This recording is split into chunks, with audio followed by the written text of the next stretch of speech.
आइलू हा के मेरे बोला ता कम डैमेज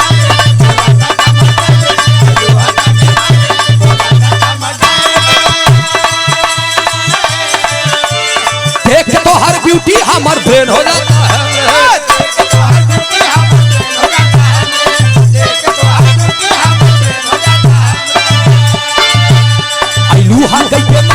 बोला था कम डैमेज देख के तो हर ब्यूटी हमार ब्रेन हो जाता है हमरे तो दुल्हन है काका ही कितना सैया कैले बामर सजैया है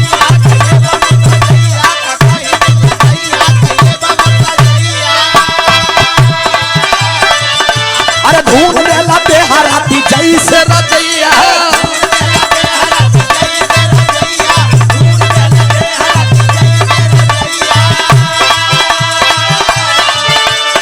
ही कितना सैया कैले बामर सजैया धूल देला देहराती जैसे रजैया छील देला दहिया मुसल्लम बलमुआ के बल्लम बलमुआ के बल्लम बलमुआ के बल्लम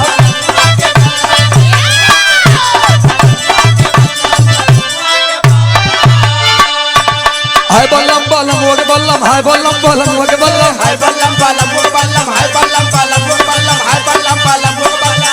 आये गरम रहे खाके मुझ मुसल्लम बलमुआ के बल्लम बलमुआ के बल्लम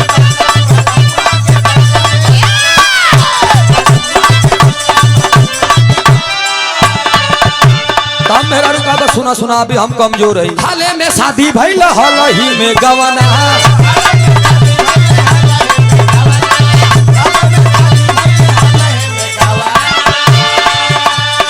छोड़ी दी राजा या भाई छोटे बच्चे लोगना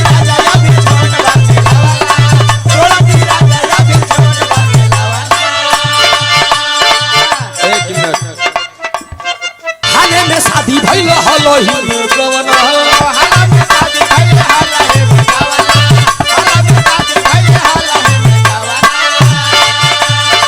छोड़ी दी राजा या भाई छोटे बच्चे लोगना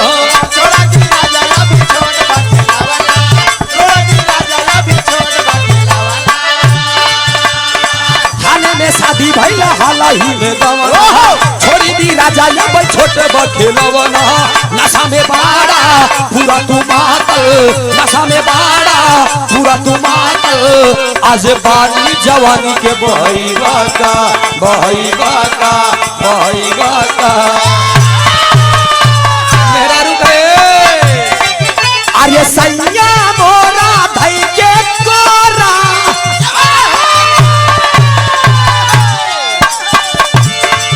अरे सैया मोरा धई के कोरा घोड़ा पे चढ़ैबा का एक के रात में चाँद के पार ले जइबा का एक के रात में चाँद के पार ले जइबा एक के रात में चाँद के पार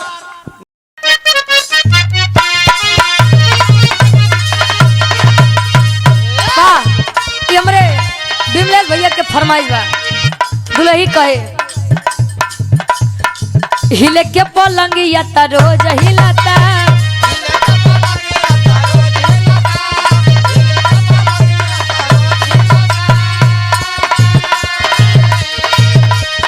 बाकी वो भतार में न मजा मिलता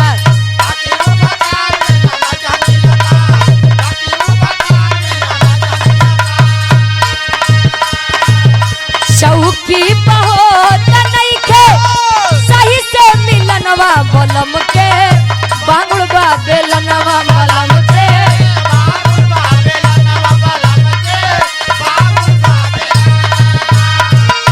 बलम के बांगुड़ बा बेलनवा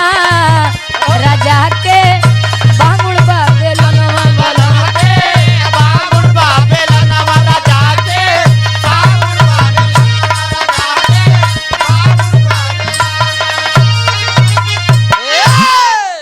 गाँव बजाओ कहा सुनो में कोनो भी गलती कसूर हो आप लोग अपन लड़कियां बच्चा समझ के माफ किया।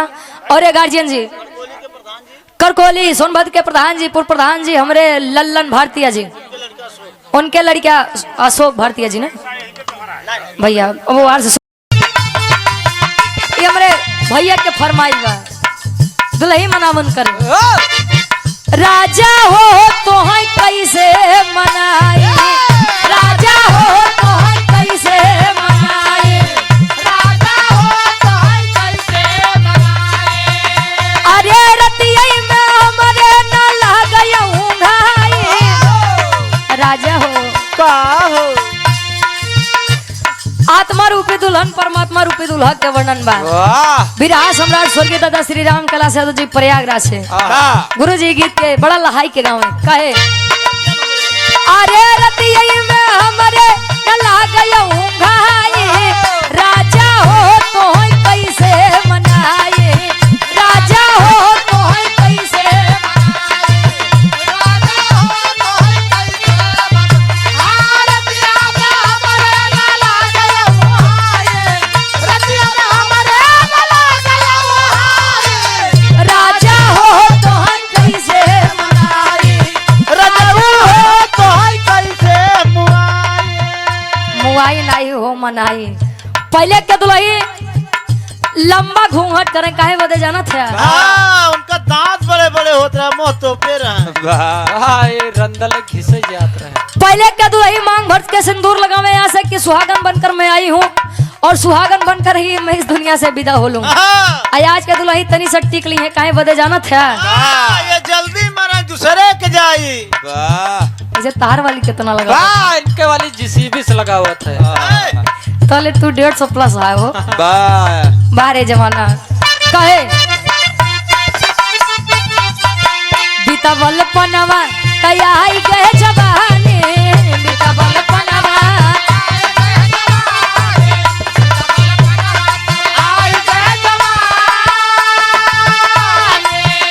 अरे रही रही के रही रही के अरे रही रही के सजिया पे यह अंगड़ाई, रही रही के सजिया पे अंगड़ाई, राजा हो तो है कैसे मनाई, रजबू हो तो है कैसे